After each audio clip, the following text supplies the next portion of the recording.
Olá! Nesse vídeo, iremos falar sobre a execução de testes com o usuário. Bom, de início, já trago uma primeira dica. Uma boa execução de teste com o usuário envolve um bom planejamento. Então, planeje muito bem o teste com o usuário antes de executar as sessões de teste. E, antes de realizar com os voluntários, faça uma sessão de pré-teste para validar se o que está sendo coletado e os instrumentos que estão sendo utilizados estão adequados. Bom, vamos lá então para a execução. Primeiro momento, é preparar a sessão do teste. Então envolve preparar o ambiente e os equipamentos para receber o voluntário que vai estar participando daquela sessão do teste. Então, devemos montar os equipamentos que serão usados pelo usuário nas posições adequadas, dispor também os equipamentos que coletarão os dados da interação. Então, por exemplo, os instrumentos como questionários impressos em papel ou questionários online. Então, temos que ter um computador à disposição, um dispositivo que permita ao usuário preencher o questionário. Se nós formos gravar as reações do usuário, então que também nós temos uma filmadora naquele momento. O software, se nós queremos gravar a interação que está acontecendo, devemos ter um software para isso. Então, já deixar esse software preparado para a coleta dos dados. Então, é importante preparar o equipamento e ter os instrumentos de coleta disponíveis. Até mesmo os questionários que forem utilizados pelos especialistas que estão observando a interação. E, bem como, antes de iniciar a sessão de teste, retomar o procedimento com os especialistas. E, em seguida, após preparado o ambiente, receber, então, um primeiro voluntário. Então, vamos realizar a primeira sessão de teste. A cada sessão de teste, ou seja, a cada vez que recebemos um voluntário, nós devemos explicar e deixar claro ao participante que está sendo avaliada a interface e não ele. Isto é muito comum, A gente percebe durante as sessões de testes algumas perguntas do tipo: estou indo bem? Eu estou conseguindo fazer o que vocês querem? Esse tipo de pergunta já mostra para a gente que o usuário está pensando que ele está sendo avaliado. Enquanto isso, nós queremos avaliar a interface. Então, deixar claro para o usuário que estamos avaliando a interface de usuário. Não devemos nos preocupar, inclusive informar para o nosso voluntário que ele não deve se preocupar em ferir sentimentos dos designers, ou dos experimentadores, que algumas vezes os experimentadores são os designers, com as suas observações.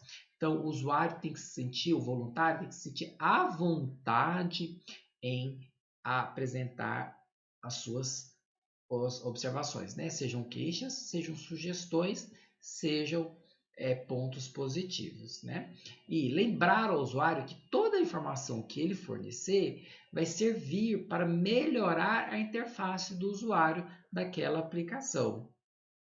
Relembrar também que o sistema é confidencial e não deve ser comentado com outros. Bom, algumas vezes porque esses sistemas são comerciais, e traz alguma inovação e não queremos que essa inovação apareça, vaze para fora da empresa, mas em outros momentos também nós não queremos que este voluntário converse com outro potencial usuário e dessa forma prejudicar, de alguma forma, a interação daquele outro potencial usuário, caso ele tenha sido convidado ou venha a ser convidado para a participação das sessões de testes. Devemos lembrar também ao voluntário que a participação dele é voluntária e a qualquer momento, se ele se sentir com a vontade de sair, ele pode pedir para a equipe a interrupção daquele teste de usuário. Bom, e lembrar também que os testes, os resultados dos testes, eles não são colocados publicamente, ou seja, embora nós podemos falar que os resultados provenientes, né, disseram que a interface está boa, está ruim, está com algum problema, né, nós não iremos pronunciar ou nós não iremos identificar qual voluntário falou o quê. Então, o anonimato do participante deve ser preservado. Né? Quando nós fazemos de forma científica, né, nós temos o propósito de publicitar os resultados. Entretanto, nós devemos garantir, né, o anonimato dos nossos voluntários, seja a voz da pessoa, seja a imagem da pessoa e o seu nome. Então, qualquer informação que seja possível identificar uma pessoa não deve ser exposta. Também devemos explicar que se a equipe assim planejou coletar dados de vídeo ou áudio, deve ser informado ao voluntário. Então, o voluntário, ele tem que saber o que está sendo coletado, né? Então, usualmente nós coletamos o áudio e o vídeo, né? E, se possível, não coletar o rosto. Caso colete o rosto, tem que falar para o usuário que a equipe vai manter o anonimato, mas que é importante explicar isso ao voluntário. Então, gravações de vídeo ou áudio que possibilitam a identificação das pessoas devem ser informadas ao voluntário. Né? E informar também que garantirá o anonimato destes. Lembrar ao usuário que, durante a sessão de teste, vão ser dadas a ele um conjunto de tarefas para ele realizar, um conjunto de objetivos que ele deve alcançar utilizando o sistema, e que ele pode tirar dúvidas a qualquer momento do teste. Mas relembrar que os experimentadores nem sempre vão dar a resposta direta, né? Vai de alguma forma nortear o usuário, o voluntário, mas sem dar uma resposta. Então, por exemplo, o usuário pode perguntar, né? Aonde eu faço isso para alcançar o seu objetivo? Bom, essa é uma questão. Se o usuário não está conseguindo perceber aonde ir, o que fazer, significa que a interface está com um problema. E o que nós temos que fazer? Não vamos dar a resposta direta ao usuário, porque nós queremos que ele investigue e aprenda a interface. Então, nós perguntaríamos, o que você faria? Ou há algum elemento da interface que é relacionado a isso? Então, nós vamos conduzindo o usuário, mas não dando a resposta a ele. E, às vezes, pode parecer que os experimentadores estão com má vontade, e não é. A intenção é a exploração da interface e a investigação da interação. Também é importante informar, né, no momento do convite, né, principalmente, e antes do início da sessão, né, a informar ao voluntário quanto tempo vai durar aquele teste. Então, por exemplo, de 10 a 20 minutos, de 15 minutos a 20 minutos, a depender do voluntário também. Cada voluntário vai ter sua velocidade de uso, de compreensão da tarefa, de realização no sistema. Mas pelo menos uma média de tempo. Bom, e antes de começar o estudo em si, a sessão em si, é importante que o voluntário ele leia e assine o termo de consentimento. Sem ele, né, vocês não se respaldam eticamente, né, frente ao que está sendo conduzido. Depois, em seguida, explicar como o teste vai acontecer. Então, por exemplo, foi elaborado um conjunto de tarefas, o usuário vai ler a primeira tarefa, ler o contexto, ler a primeira tarefa. Quando ele compreender a tarefa, fala, olha, já compreendi. Então, começa-se a contar, a fazer a atividade utilizando o sistema. Encerrou, ele lê a segunda, compreendeu, parte para a segunda, né? E como é que ele informa aos avaliadores que ele encerrou a atividade, né? Então é importante também indicar para ele, quando você terminar a atividade, fale, terminei esta tarefa. Né? Bom, se for utilizar a técnica Think Aloud, que nós vamos falar um pouquinho ali, né? Explicar como funciona, depois nós vamos ver. Mas caso você deseje que o usuário fale sobre o que está interagindo, o que está pensando, isso deve ser solicitado antes do começo da sessão de testes. Bom, perguntar se existe, esclarecer dúvidas pertinentes ao processo, né? E antes de começar a realização das tarefas, pedir para que ele preencha o questionário pré-teste, né? Em que usualmente utilizamos para identificar o perfil do usuário, como a sua idade, escolaridade, nível de conhecimento de tecnologia, né? Conhecimento sobre aplicações semelhantes àquela, entre outras informações que durante o planejamento percebeu-se ser interessante de ser coletado para a análise dos dados coletados. Explicado todas as questões ao voluntário, nós podemos então iniciar a execução de testes. Eu, particularmente, prefiro ter impresso um conjunto de tarefas que o usuário tem que realizar, né, contextualizadas, ou seja, eu explico para ele, por exemplo, considere que você deseja comprar um produto, então eu contextualizo, né?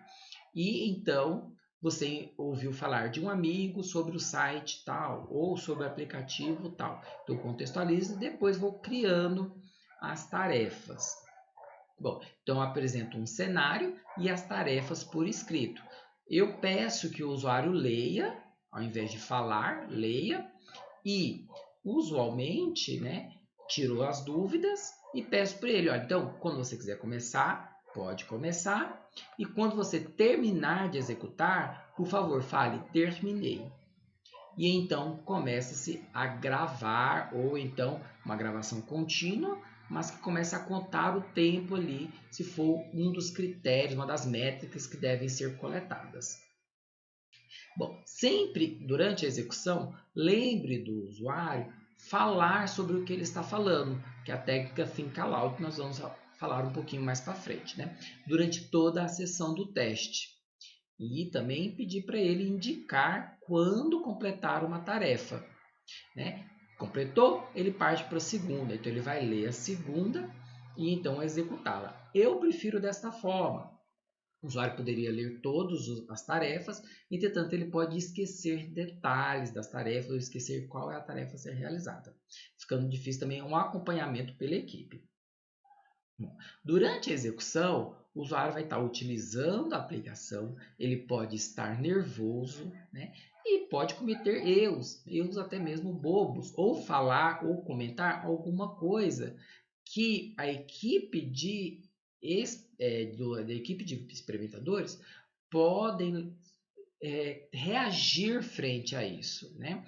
E temos que lembrar que as reações da equipe pode constrangir o voluntário. Então, a equipe tem que tomar muito cuidado frente a risos, a comentários, né, que vão ser feitos sobre a interação, ok? É importante deixar certos comentários para após a interação, lembrando que o objetivo é avaliar a interface e não o usuário. Certa vez aconteceu de eu estar num teste de usuário e um dos experimentadores cair no sono. Bom, o outro viu aquilo, né, ficou com pena do amigo, né, mas achou engraçado e começou a rir. O usuário, sem entender, ficou muito constrangido, porque achava que a equipe estava rindo dele. Olha para vocês verem, né? Porque usualmente, né, nesse caso aqui, não havia uma separação dos experimentadores do voluntário, uma parede física que obstruísse o som, né? Mas levou a um constrangimento que na verdade não era para ele. O usuário estava de costas dos experimentadores, porque os experimentadores queriam ver a tela do usuário, né? Mas veja o que aconteceu, né? Então temos que tomar muito cuidado frente a isso. E lembrar, né? Devemos ajudar o usuário, né, quando ele estiver com dificuldades realmente muito graves. Primeiramente, norteando os usuários. Ele está realizando uma determinada tarefa, percebe-se que está gastando bastante tempo e o usuário não avança frente à tarefa, pode começar a questionar. Olha, você está com algum problema? Né? Olha, vejo que você está nessa tela já há um tempinho. O que você está procurando? Dialogar, né, para saber o que o usuário está pensando, Depois, se ele já está há muito tempo numa tela sem fazer uma reações ou indo e voltando, né, significa que ele está perdido. Como é que nós podemos, então, saber disso, coletar informações que nos permitam projetar a interface melhor, reprojetar essa interface de maneira melhor?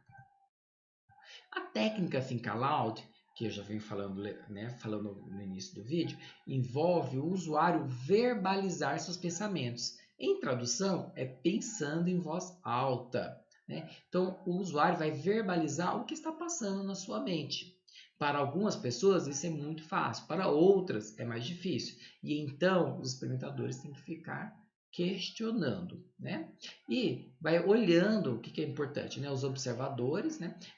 Vão olhando o usuário e interpretando as ações dos usuários em cada item, né?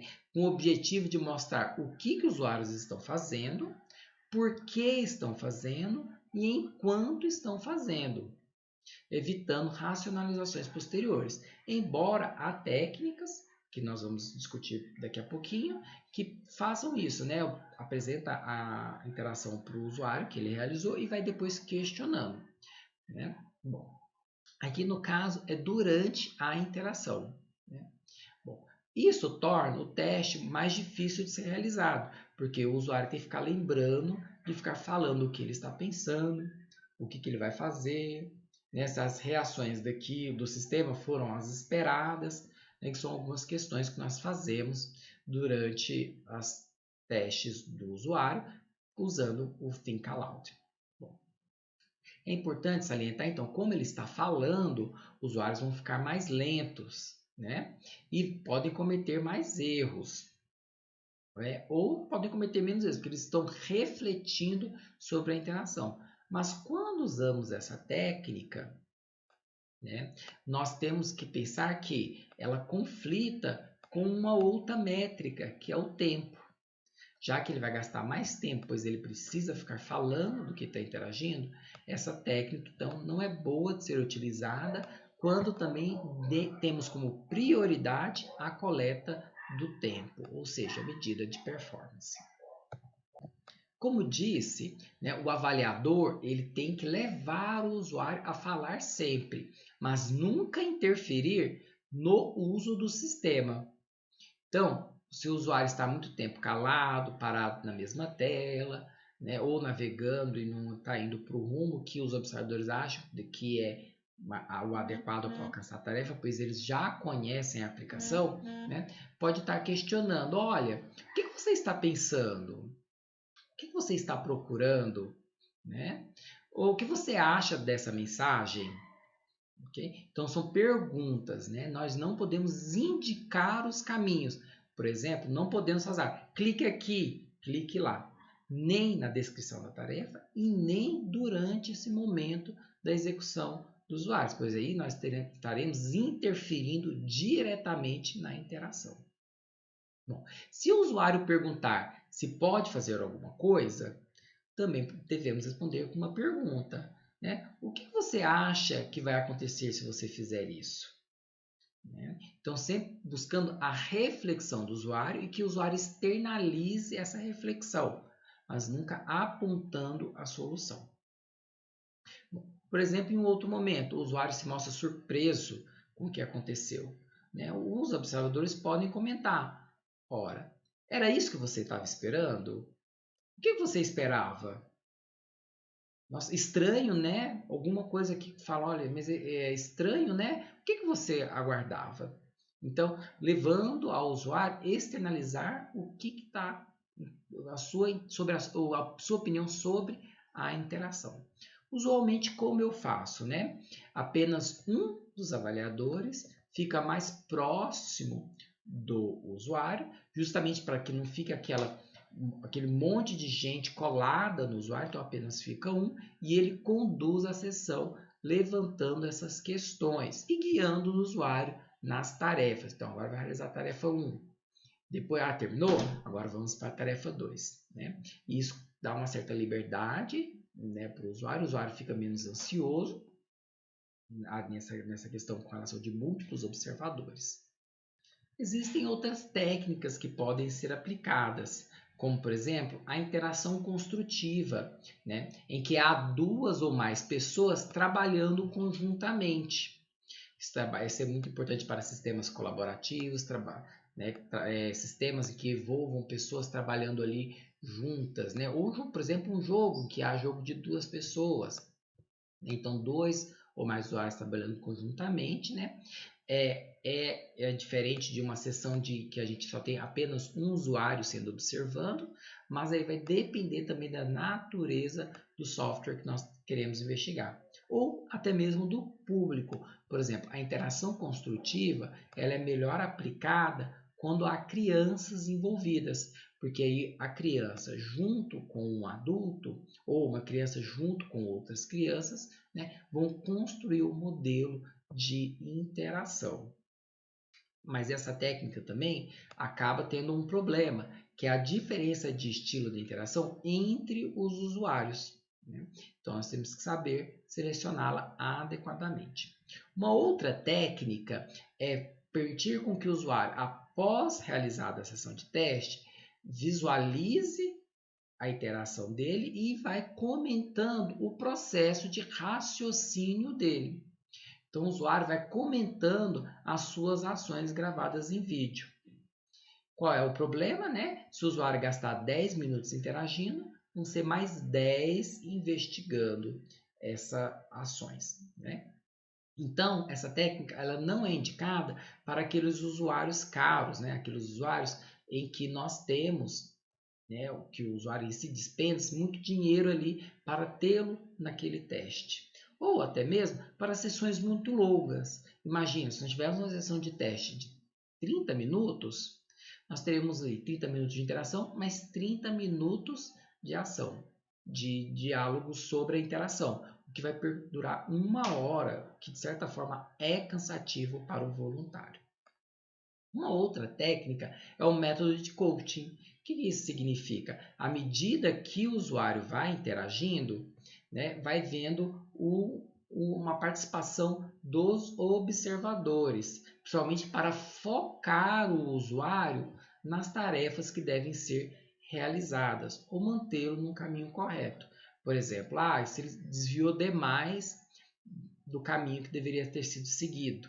Então, um observador pode retornar e comentar e falar: mas essa tela é a tela para isso, tal. O caminho não é este, né? Pode retornar a outra tela, que é o caminho, então é a partir desta tela, né? Entretanto, isso acaba ocasionando o quê? Atrapalha na questão da eficiência, pois uma pessoa está interferindo, né? Atrapalha também na identificação de soluções, pois nós estamos entregando a resposta ao usuário, né? E essa técnica é bom para testes de help manual. Então, por exemplo, né, o usuário está com dúvida para realizar uma determinada tarefa no sistema. Então, ele vai no manual e ali tem a sequência de instruções que ele deve seguir para executá-la.